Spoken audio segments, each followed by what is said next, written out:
સૌપ્રથમ તો આપણે એ જણાવી દો કે આપણે ઘણા સમયથી જે અનુમાન હતું કે 19-20 તારીખ આસપાસ માવઠું થઈ શકે છે અને એમાં પણ 19 તારીખે થોડીક તીવ્રતા વધુ જોવા મળશે। એ જ મુજબ ગઈકાલે 19 માર્ચ 2026ના રોજ તીવ્રતા સાથે અમુક જગ્યાએ માવઠું જોવા મળ્યું છે।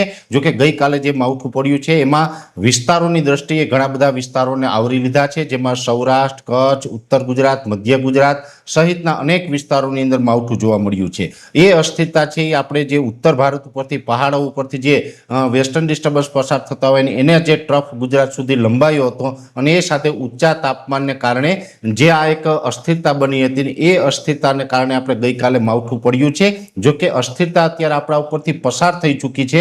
હવે આગળ શું થવાનું છે એના વિશે માહિતી આપું એ પહેલા આપને એ પણ જણાવી દઉં કે આ અસ્થિરતાને કારણે 19 માર્ચ 2026ના રોજ જે પ્રકારે ગુજરાત રાજ્યની અંદર માવઠું પડ્યું છે આ માવઠાને કારણે રાજ્યના ખેડૂતોને 3000 કરોડ રૂપિયાનું નુકસાન થયું છે।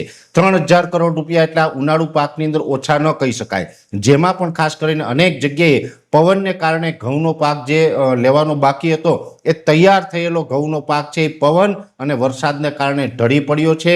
ઘઉંના પાકમાં નુકસાની છે, શાકભાજી હોય, બીજા પણ અમુક લેટ વાવેતર હતા, ઉનાળુ પાક જે વાવેલો છે એમાં પણ ઘણી જગ્યાએ નુકસાની છે અને સાથે સાથે પવનને કારણે બાગાયતી પાકોમાં પણ નુકસાની છે।